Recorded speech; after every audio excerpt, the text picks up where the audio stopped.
Building Powerful Humans. I just finished 18.2 and I have some tips for you. Tip number one is go for it, all right? Go fast on the WOD. I say that, I over strategized a little bit myself.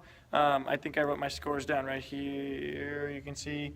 My time was 7:52 and I lifted 250 pounds for my clean.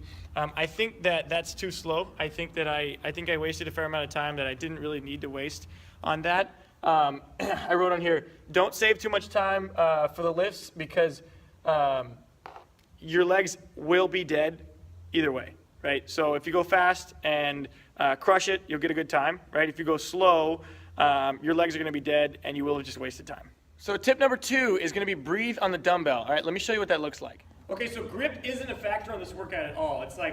It's really pretty much irrelevant. So feel free to hold the dumbbell any way you need to because grip is not gonna be something that you have to worry about on this one. All right, so there's also no standard requirement for how you have to hold the dumbbells, right? You don't have to have your hands like around them specifically the whole time. So what I would recommend you to do is find a way to hold the dumbbells that works with your mobility, okay? So in my recommendation, what you're looking for is finding a way to hold them that allows you to bias the backs of your legs because the fronts of your legs are gonna be what's gonna get fried. Okay, so try and bias the back if possible, meaning using more hamstring in your squat than you would quad, right? This is still a proper squat. It's gonna kill your quads, right? Back here is gonna be a little bit easier and you'll be able to maintain more strength for your cleans at the end. All right, so what I recommend that should look like is like this.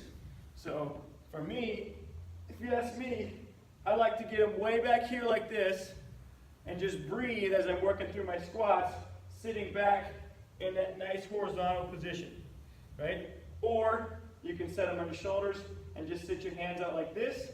This works too, right? Whatever you need to do to where you can breathe while that dumbbell is on your shoulders. Okay, so with that, I'm going to move on to the next point. Speaking of the lifts, I'm going to recommend that you minimize your lifts, okay? Don't try and do, 5, 6, 7 lifts, even if you have time for them. In this case, streamlining your efforts is really going to help you save your legs from getting super fried so that you can continue to make good efforts.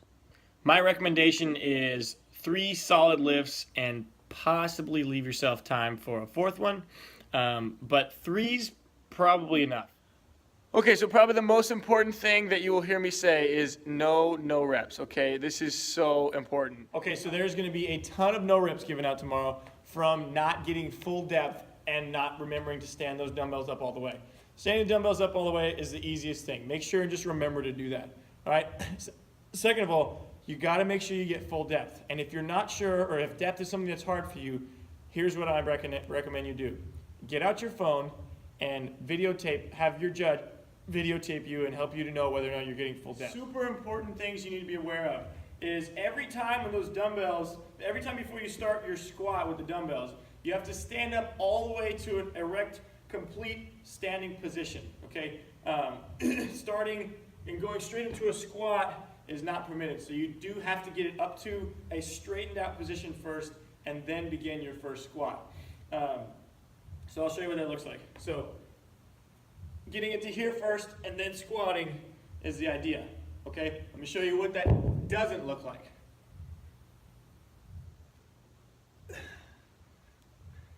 I didn't complete my first squat. I didn't stand up all the way first before I completed my first squat, okay?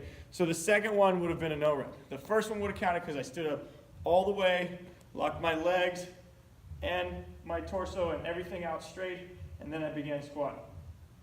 Okay, that's what you're looking for there. Also, on the depth, your hip crease must go below your knee. All right, so if your hip crease doesn't break the plane and go below your knee, it doesn't count. Hip crease has to go below the knee and then stand back up, okay? Okay, so the last thing I wanted to say is just real quick, just hey, look, no shame in scaling on this workout, okay? Those dumbbells are a son of a gun, all right? I just got done doing this and boy, they are not friendly. They are mean, and if you watched the workout online when it was announced, the top athletes at the CrossFit Games were struggling with the 50-pound dumbbells with their legs. Their legs were tired.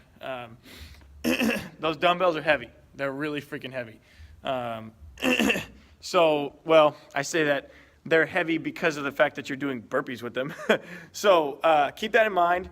And really, there's no shame in scaling this workout. If you think that you're not going to get the workout completed in time to be able to get you a few lifts in, then you might consider scaling. Let's put it like this. If your workout's going to go 10 minutes or more, and you're only going to be left with like a minute or two left to do the cleans, anything over about 10 minutes, 10 and a half minutes, you might want to start thinking about considering scaling or repeating it on Sunday and doing it scaled and see how you can do.